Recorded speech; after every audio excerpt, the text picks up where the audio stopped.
wabarakatuh. Pemirsa Adik Paten Sedekah, insya Allah banyak berkah.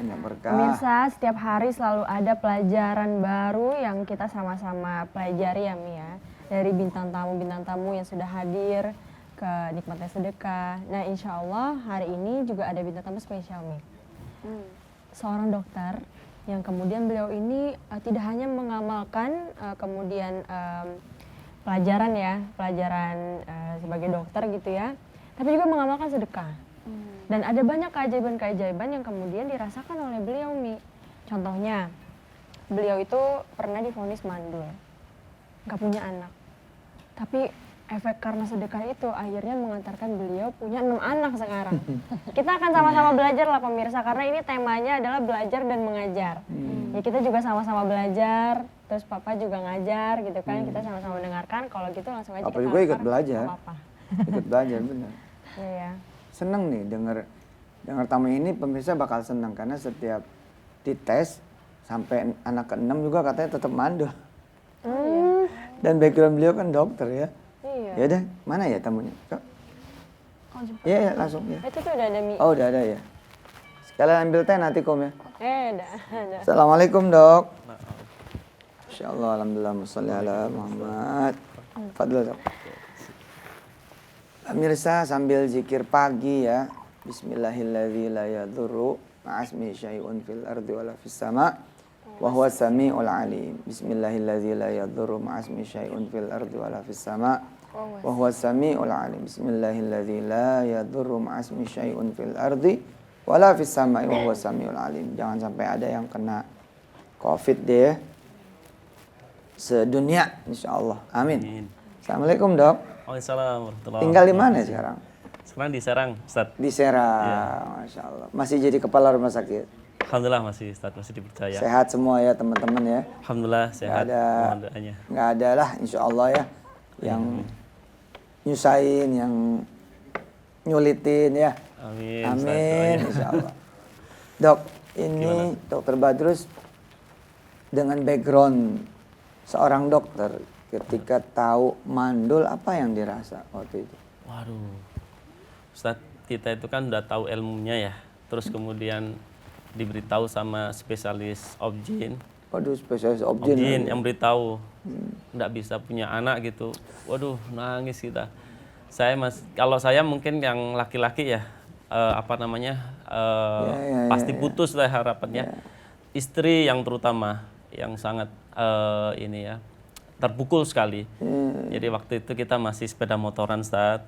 Habis dari periksanya jam 3 dini hari baru diperiksa, diomongin begitu. Down ya? Down. Tetap down? Tetap down, Ustaz. Oh ya, dokter malah tambah down mesti, karena ada ilmunya ya? Iya, kita tahu kondisinya gitu, udah nggak bisa lagi gitu kan. Terus habis itu kita perjalanan pulang itu sampai masih ingat itu di belakang ini basah karena istri sambil nangis Allahu gitu. Akbar, ya Allah, ya Allah. Terus gimana gitu ya. Nah, di situ ya. Sangat inilah sudah nggak ada harapan lagi. Cuma saya sempat sayang jangan juga down gitu kan, karena istri juga sudah down gitu saat. Itulah sedikit-sedikit menghibur, meskipun saya sendiri juga gimana ya nggak punya keturunan gitu saat. Itu. Apa terus yang dilakukan? Ya, kita juga sempat kebingungan, Ustaz. Akhirnya saya teringat dengan ini ya, apa yang di surat Nuh itu sempat baca gitu kan, suruh banyak istighfar gitu ya, Ustaz. Iya, betul. Ya, akhirnya ada di dalam surat Nuh, pemirsa. Faqultu astaghfiru rabbakum innahu kana ghaffara yursilis samaa'a 'alaikum midrara. Itu. Kemudian ujungnya itu ya, yumdid lakum. Itu. Jadi bakal dibanyakin malah.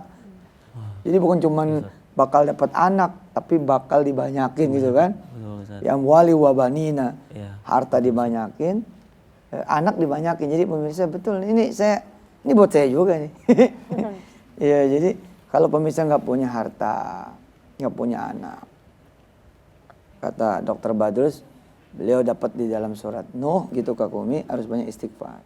Nah dengan istighfar bukan cuman ada, kata Allah, yumdid gitu, bakal dibanyakin. Dan terbukti ya, anak berapa sekarang? 6, Ustaz. Dan katanya setiap dites tetap mandul. Setengah Ustaz. Gimana sih itu?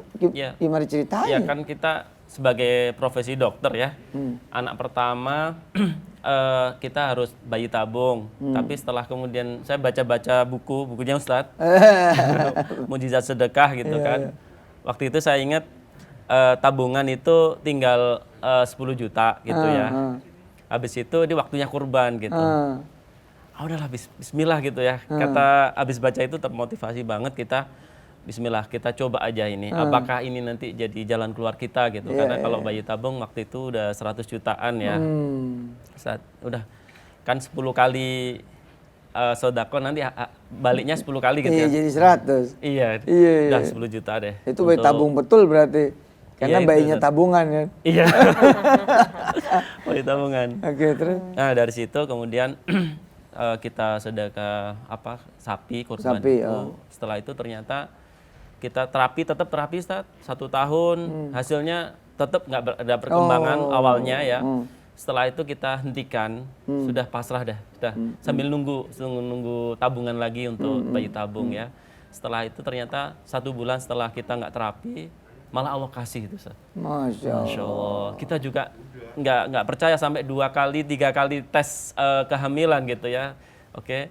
Setelah itu alhamdulillah setelah itu kemudian kita kelahir anak pertama, kita teskan lagi bagaimana untuk anak kedua, tetap kondisi rahimnya, kondisi sel telurnya tidak akan bisa berkembang kalau tidak dengan obat. Gitu ya. Sampai yang ke-6 terakhir itu Ustaz, dites juga sama. Tetap sama. Sama gitu. Wallahu alam saya enggak tahu. Kun fayakun ya. Begitu Ustaz. Bener ya. Masya Allah. Ayo pemirsa, apa yang dibutuhkan dari keajaiban Allah Subhanahu wa taala punya pertolongan.